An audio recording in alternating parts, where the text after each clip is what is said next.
Imagine the year is about 2005, you just go back home from school and you pop in that Rayman 3 disc into your PS2 and you're greeted with that intro fitted with the most badass song by Groove Armada.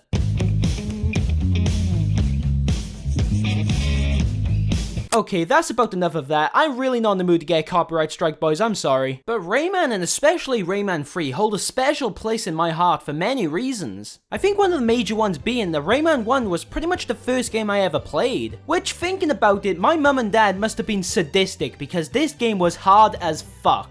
Seriously, no child should have to go through this game. That is messed up on a fundamental level. But I'm glad they did because it was how I was drawn to Rayman 3, which I played extensively throughout my childhood. Seeing as I played a lot of horrible games back then, Rayman 3 was one of the ones that had some actual quality to it. Now, I never quite beat it when I was young because I think we can all agree that you are horrible at games when you're younger. But coming back to it in 2018, the game still holds up incredibly well. It's fun, charming, witty, mystical, whatever choice objectives you want to go with. All that I can say is that I love Rayman 3 with a strong passion. However, I feel like a lot of people give this third installment a lot of grief for no particular reason. A lot of people say that this sequel was somehow underwhelming compared to Rayman 2, which, okay, sure, I haven't actually got around to playing Rayman 2, which I probably should do so, please don't crucify me. But even so, people just don't give Rayman enough love as it is. You see everyone foaming at the mouth for Mario or Sonic, but where's the love for my boy Rayman? Hello? So in today's video, I'll be talking about why I love Rayman 3 so much, in a way to defend it from those who favor Rayman 2 or just shit on this limbless beast in general. It's about time we put some respect on Rayman's name. So, let's get into it.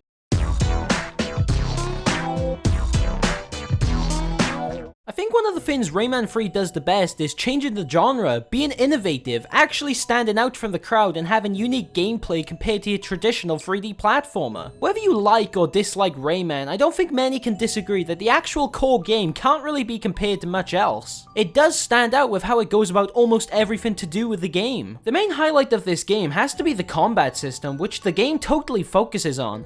Now, typically 3D platformers are really only going to focus on the actual platforming and such, and hell, even Rayman 1 and 2 had this major platforming focus. But Rayman 3 on the other hand subverts this by instead focusing on fighting enemies with a unique system that's only possible thanks to the properties of Rayman's detached hands. I suppose it's understandable if you're not a big fan of this, but I myself think this system is pretty fun. Combat can vary throughout the game. Some parts of it are laughably easy even if I did struggle with them a lot when I was a kid, but then other fights could pit you up against multiple enemies, which in turn makes it harder and more intense. One of the best moments in combat is when you're facing off a bunch of hoodlums, keeping track of all their bullets so that you can dodge them while throwing out punches in the air. If you can manage to pull this off without getting hit, then you feel like a badass. But it's not like it's just punch as much as you can, you have to be somewhat strategic too. Hoodlums will block a lot of the time, so you have to hit them with a curving punch to get behind that pesky block. Some will be on stilts, which means you'll have to use the vortex power up to deal with them, which we'll get into shortly. And some enemies need proper spacing and well-timed punches to deal with. What really helps with this, however, are the hoodlums themselves, which by the title of the game, you'd be dumb not to know these guys are the main villains. And what a villain they are. The first time seeing these guys will make you shit your pants.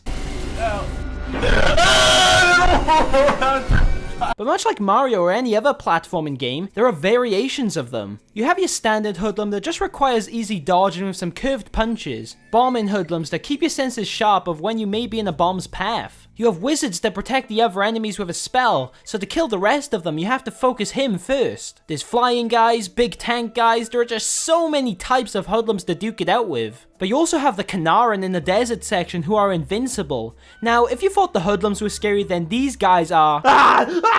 Being invincible makes these guys terrifying, but it shakes up your expectations from fighting hoodlums to instead running for your life and taking a more sneaky and smart approach to the enemies instead of just wailing on them with your fists. How are you supposed to be tricky with these guys? With the additions of power-ups, or more specifically combat fatigues, these are usually obtained from hoodlums with a $ above them, teensies who reward you for freeing them, and occasionally you'll just find them whenever they're needed. They spice up the gameplay heavily, all offering a unique way to use them, whether it's combat or utility based. The vortex power lets you shoot whirlwinds that spin down these twisted platforms, allowing you to proceed. They're useful for dealing with enemies on stilts and even on regular enemies, which makes them tiny, which is just hilarious hilarious to look at. Don't talk to me or my son ever again. The heavy metal fist power is more simple, making you incredibly strong, which lets you beat hoodlums easily and break down doors to the next level. The lockjaw power lets you grapple from these hoops and use electricity to hurt your enemies. The rocket power is reserved for these unique puzzles or for just killing enemies from afar. And finally, the chopper power that allows you to fly to high altitude. All of these power-ups help spice up the game in one way or the other, whether they're used in puzzles, in interesting ways, used in combat to provide some specialized moves and just punching, or simply to continue to the next level. But if you want to get these power-ups, you'll need to free teensies a lot of the time.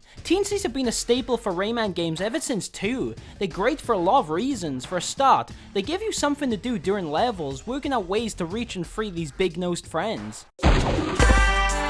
Thanks, Big Nose! Hey, who are you calling Big Nose, you big bastard? Sometimes they're just required for puzzles, but it's all worth it, as if you manage to fill up a teensy circle, you'll get a bunch more health, which of course is always handy. It's not all restricted to fighting though. There are funky board missions that offer some skating in this surreal, funky world, fitted with even funkier music. There's the pirate ship to travel to the snow world that focuses more on making quick decisions. And then there's this flying segment which, God, this is stupid! Okay, they're not all perfect, but they at least contribute to spicing up the gameplay one way or another. Even with all that considered, platforming is still heavily involved in the game. Some levels will have a greater focus on it than others, but with Rayman's helicopter here, it always makes platforming fun. There's also the occasional puzzles which force you to actually think about some stuff. They're nothing hard, but it's different, right? The great thing is, the game practically teaches you everything you'll need to know within the intro. From the start, you know these red lumps heal you. You learn how to platform and use your helicopter here to aid you. And most importantly, it teaches you the fundamentals of the combat,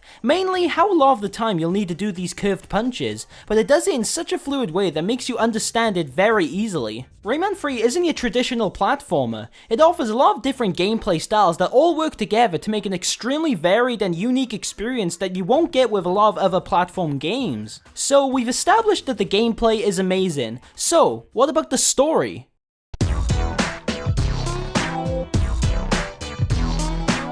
Well, this point isn't necessarily about the story itself, but more so the feeling that Rayman 3 is a true odyssey, an adventure if you will. It feels like you're partaking on a quest that the whole world is relying on. The plot itself is pretty basic. Andre is turning all the good lumps evil, and out of them makes the Hoodlum army who want to take over the world. Your standard corny villain if you will. But Andre gets stuck in Glowbox's stomach by accident, and so you must travel across to the 3 different doctors for them to help you get Andre out of Glowbox's stomach. Of course, as Andre gets out of the stomach, the threat progresses, and now you're set on defeating the Hoodlum army once and for all. Your objectives change as things change in the plot, which I appreciate, but of course the underlying objective will and always was to defeat the bad guys. It helps that all the worlds and levels you travel across have a unique setting, tone or theme to them that does give off the impression that you're constantly crossing the landscape of the world. For instance, you start in some woods before moving on to a dark, grudgy swamp, which is a complete contrast to the previous world. Then you move on from that to the land of the living dead with its bright colors that again contrast the dark colors of the swamp. Every level feels different because of it, and in general it helps feel like you're traversing a fully fledged world.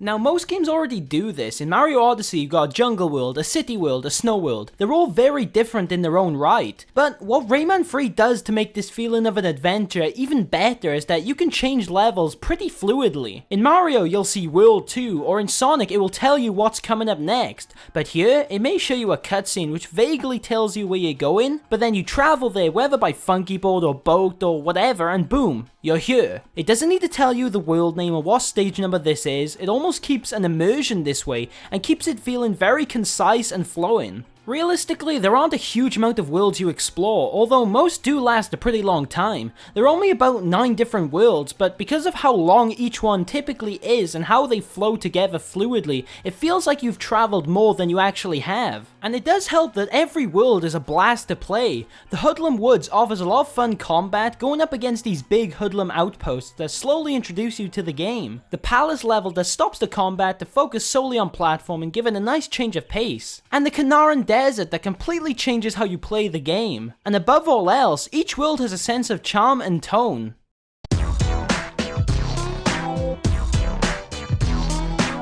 I think throughout the entire history of Rayman's franchise, an overwhelming sense of charm has always been one of the main appeals of the game. Ever since the first installment all the way back in 1995, when it came to the art style, character design, and just the way Rayman and the world he inhabited acted, it was just an overly charming game that was unique with its tone and visuals. And Rayman 2, Origins, and Legends, all these games keep this up, and Rayman 3 is no exception with this rule. One of the highlights of every Rayman game is the humor that's filled throughout it. Rayman embraces a goofy and more cartoony tone compared to a majority of platformers, never taking itself too seriously. And I think it's due to a number of reasons really, the more obvious being the characters of the game itself. Rayman has his occasional goofy moments, but for the most part he's fairly regular. Not serious by any means, just light-hearted. Although I guess he has this as a move, so maybe I'm wrong. But you have other characters that embrace this feeling much more strongly. Murphy, of course, is one of the best examples you'll encounter. Fitted with the wonderful voice talent of Billy West, he'll have a mixture of snarky and fourth wall breaking humor, making the intro to the game way more goofy and entertaining than just words telling you how to jump. Glowbox as well is a much more silly character than everyone else.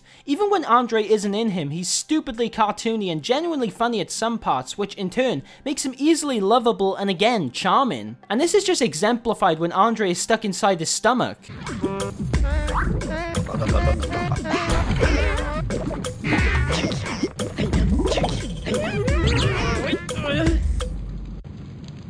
To infinity and beyond! And speaking of Andre, he's the main villain in this story, and yet here he is giving us some hilarious dialogue that makes him seem much less vicious compared to his first appearance in the game. The teensies are especially great for this. Each one has a funny line to say whenever they're freed, which always helps keep the goofy tone no matter what level you're in. Thanks, Big Nose! Again, who the fuck are you calling Big Nose, you stupid prick? They'll have different outfits on depending on the world you're in, ranging from ghosts to snowy mountain climbers to even just these Hawaiian type teensies. And of course we can't forget the free doctor cutscenes either. These are just hilarious for the most part.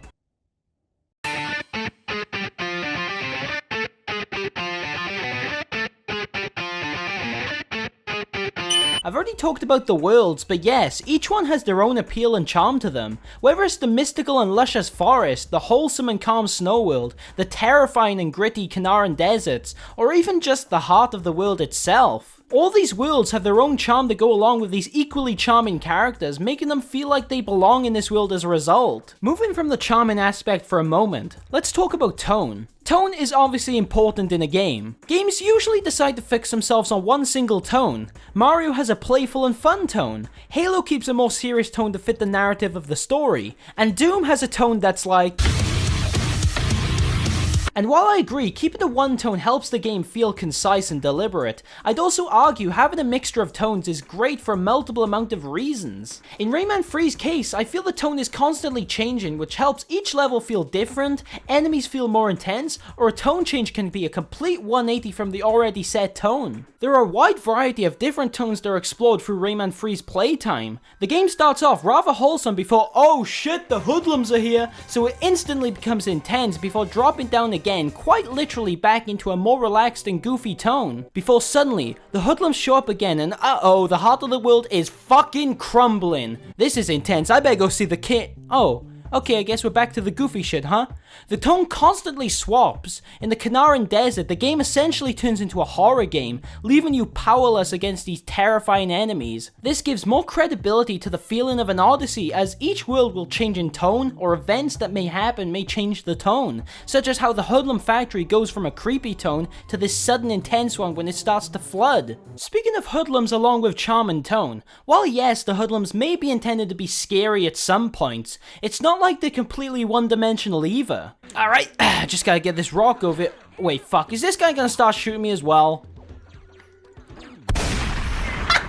These guys are fucking stupid. Yes, the hoodlums, just as much as all the other characters, are equally just as goofy and charming in their own way. Whether it's some of their cartoony and pretty outrageous designs, or simply the way they act, it just feels in the tone of Rayman when these enemies who seem to be intimidating and scary at first do a complete 180 and are incredibly ridiculous. But no matter the tone, the game always keeps it fairly lighthearted, as is standard with Rayman. It never takes itself too seriously, unlike some platformers, but the humor, charm and tone are always there to service the world and your game experience. Whenever I play it, it never fails to put a smile on my face. Maybe because I have a strong nostalgic attachment to the game, but it does help me regain that childlike wonder that we all lose after we become cynical adults. Something else that I feel helps the charm of the game is of course that of the unique design of Rayman.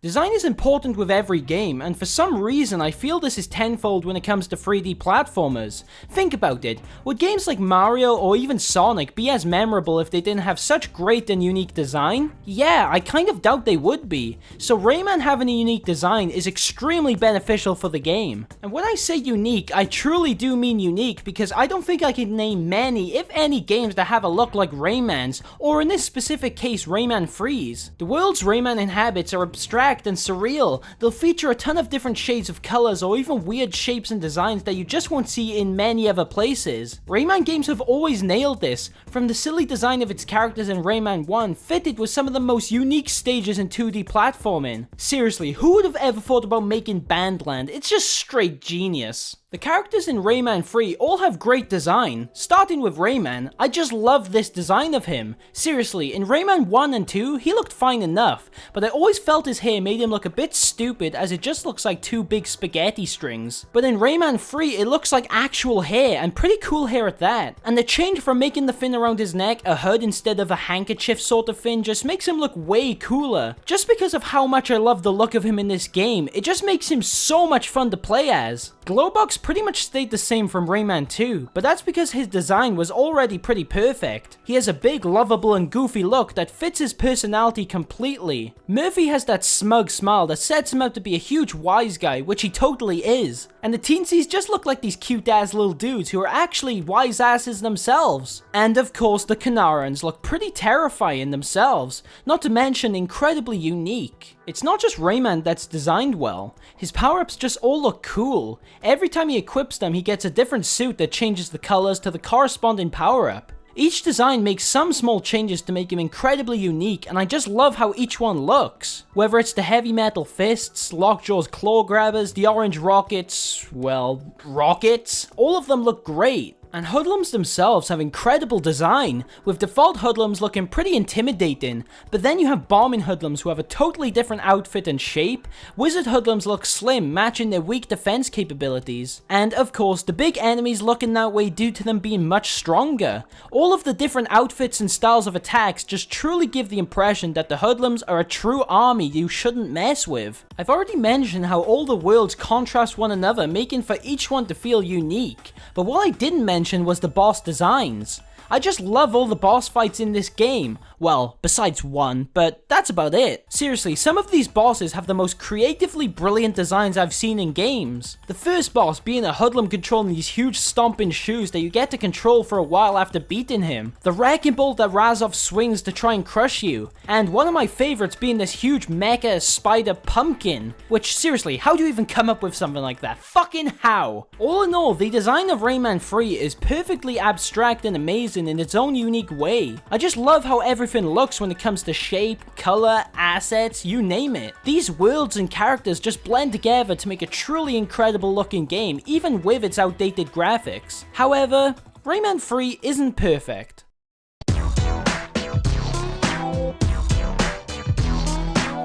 Now, while I don't think these problems inherently ruin my enjoyment, there's certainly aspects that I feel I can't overlook while making a video about why I love the game. If you're gonna talk about the good, then you may as well talk about the bad as well. For a start, the lip syncing in this game is awful. It doesn't match the voices at all, and sometimes it just looks very odd. It's not gonna be easy to get your hands on it. Hands, no pun intended.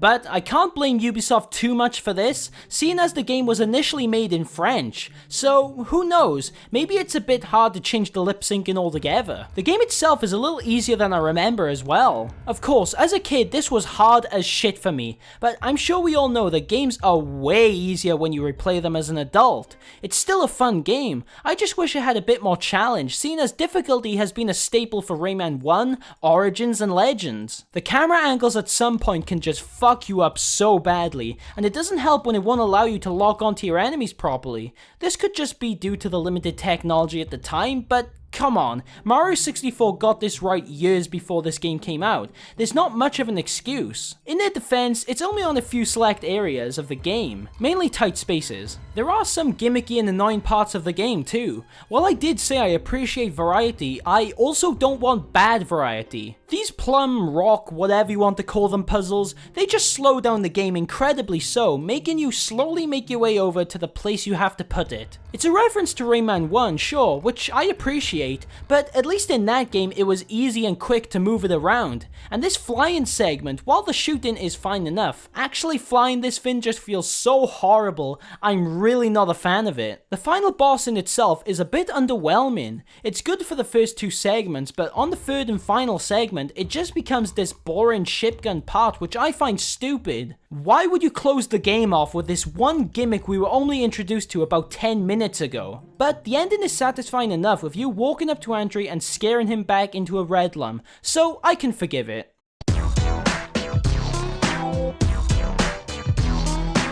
But despite these few problems, Rayman 3 is still overwhelmingly amazing. I still think it holds up pretty well today with this incredibly fun and diverse gameplay. The music, while not a highlight, is great. The characters, the world, the power-ups, the boss fights, the enemies, I love almost everything about Rayman 3. And I may be a little nostalgia blinded, that's fair to say, but I still fully enjoyed replaying it for this video, so I think that's a testament to how great this game still is to me. I have no doubt in my head that Rayman 3 is one of, if not my favorite games period. It may not have innovative platform games as we know it, but it delivered one of the best platformers I have ever played.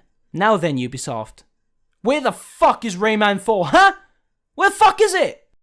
Hey, thanks for watching. If you liked this video, be sure to subscribe and hit the like button. Feel free to comment your thoughts and perhaps check out some of my other videos. You can follow me on Twitter, Instagram, or join my Discord. The links are below. And with that, I'll see you later, boys.